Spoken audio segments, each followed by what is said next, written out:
talk about the best time to change your golf clubs. Everyone, nearly everyone, loves new golf clubs. We're going to go through the bag and talk about each one. When is a good time to change your golf clubs, and will it actually make any difference at all to your golf game?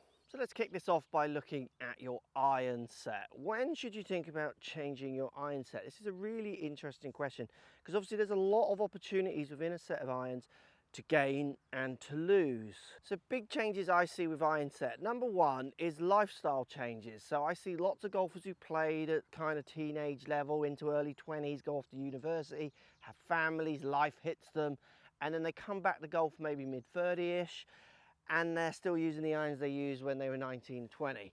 Few things that can go wrong with that. One, sometimes the technologies have moved on since those days. Two, often when you're a young player, you aspire to be, so they're using like bladed irons, that kind of idea. And they're playing once a week, once a month now with families, and they're still using irons that they used to play when they played every day. And it can be a bit of a shock. So moving to a more friendly game improvement iron, if you're someone who's having a bit of a lifestyle change where you're not playing and practicing as much, is a positive thing to test. Don't be a hero.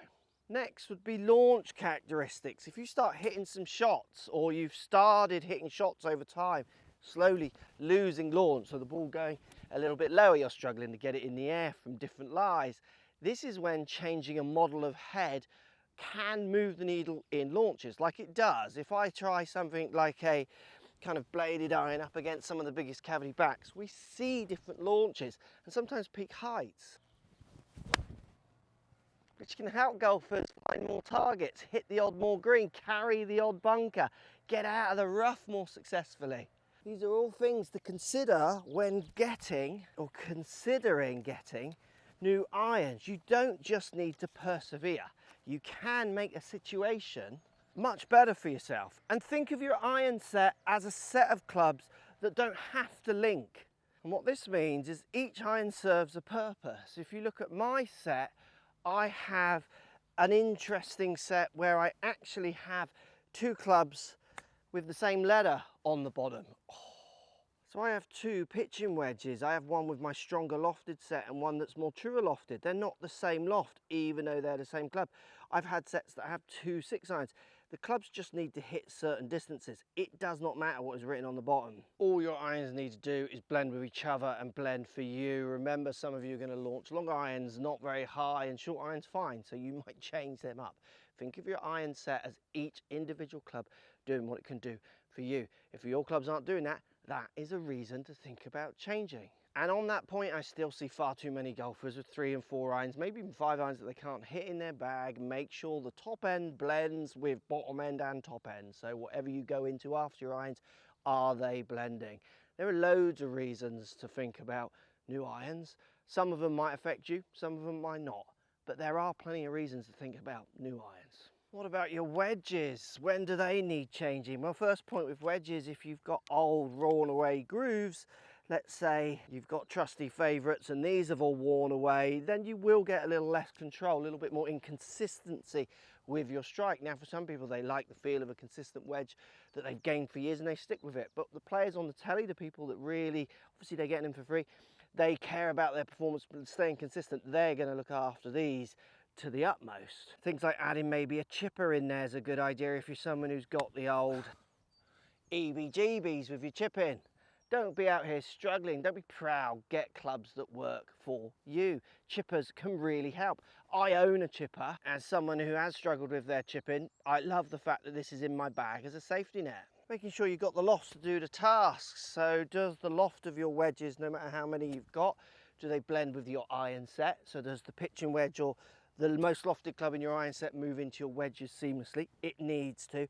Add wedges, gap wedges, whatever you need. If you don't, that's why I have two pitching wedge. Obviously, if you go stronger irons, there often can be a gap down the bottom. That's a reason to add a wedge possibly. And then have you got enough loft around the green when you need to do those important get out of jail shots? Stop, stop, stop, this green's so quick. Oh, I haven't got enough loft on that either. Making sure you have the clubs that can allow you to do all the tasks out on the course, so important. Thinking about bounces and grinds, I use a wedge that's got for my kind of all my wedges, but my most lofted one that's shaved away here and here, allowing me to move it on the ground, make the bounce dynamic when I need to have lots of bounce or less.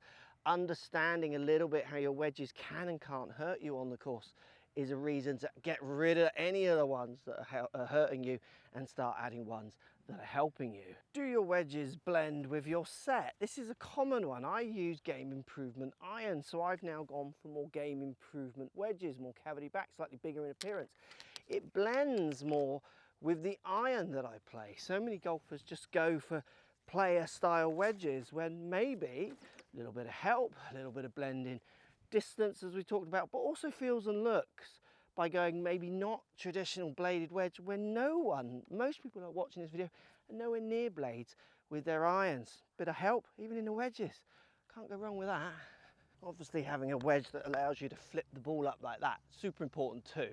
Fairway woods, maybe the least swapped out club in golf, and what you'll find with lots of good players is they'll use their fairway wood for years, like Stenson's famous for that. Jack Nicklaus was famous for using the same fairway wood for a long time, because if you're good with a fairway wood, you're going to stick with it. Technologies don't move on unless you've got something really, really old. Now, for lots of amateur golfers that I see, they just have the wrong fairway woods in their bag. They don't have enough loft, meaning the ball goes too low and they can't hit it from enough situations.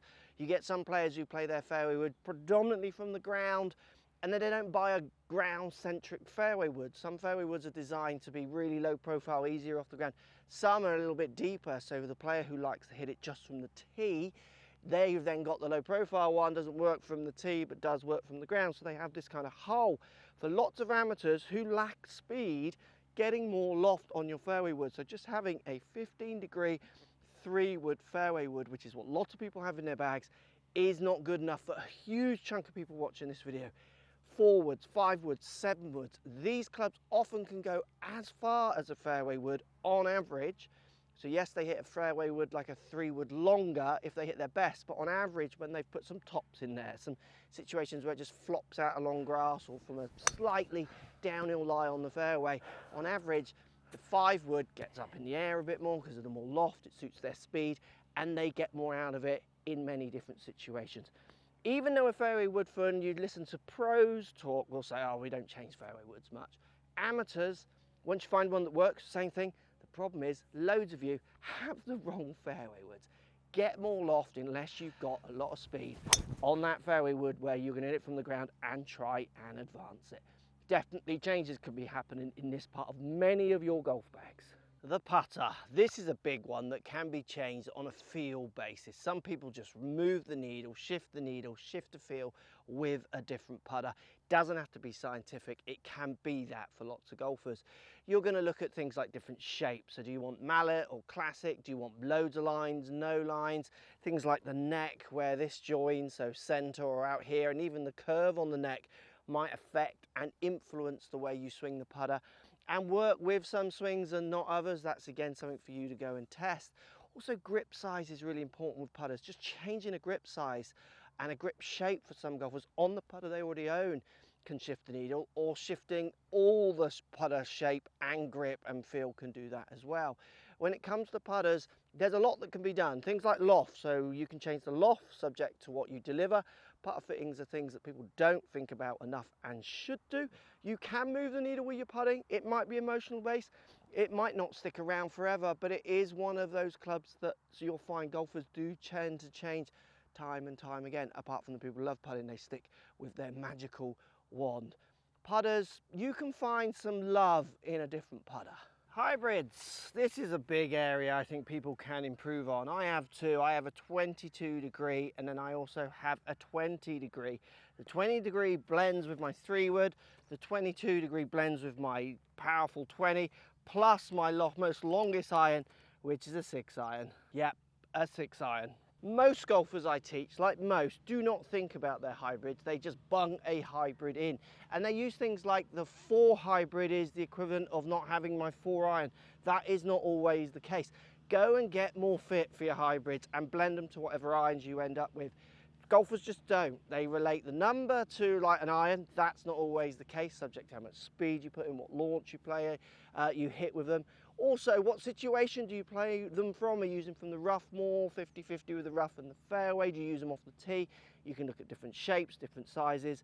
Hybrids and their lofts need to be dialed in as your irons. Think of them as a real blend, a hybrid. They're as blended as your iron. So do they mix with that longest iron, like my 6 iron goes like 190 to 205, and my 22 hybrid goes 190 to 215. See how kind of interlaced, interlinked they are. Getting your hybrids to work for you is huge for golfers. You all love and think about driver. The hybrids, there are big holes in a lot of bags out there. And finally, the driver, the one that most people want to change all the time, it feels like. It's certainly the one that's most marketed at you. So when it comes to your driver, you want to think about technology's not really changing in you. If you've got a driver in the last 5 or 7 to 10 years, you're going to find that it is probably doing what it should do if you go and whack it in a robot.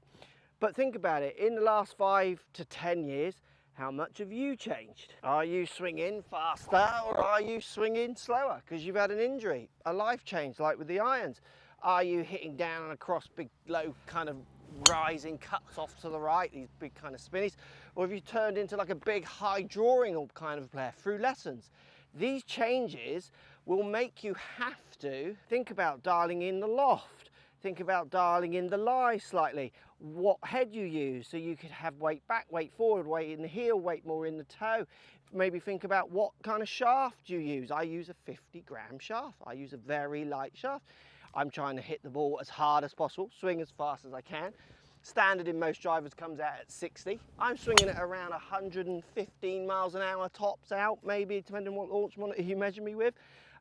So I swing that a little bit faster with a 50-gram, and I still get the stability with strike to keep it on the planet. So many of the amateurs I teach are using 60, even 70-gram shafts, swinging down at 100 miles an hour. The shaft weight just doesn't really match what they're trying to achieve. The amount of lessons I've done with golfers as well, where we change their swing, they're a big slicer into a decent sized drawer, and then their driver blatantly just isn't set up right for them anymore. Obviously, with today's changeable neck technology and often changeable weights, even though this one doesn't, you can move this one a bit, you could dial that in for a player within a certain reason, but sometimes it does mean they just need to think about a different driver. So I do feel for lots of golfers, it's maybe not the driver that's changing. Maybe we're getting it completely wrong. They change them every 18 months and you think, oh, look, it's all changed, new technologies.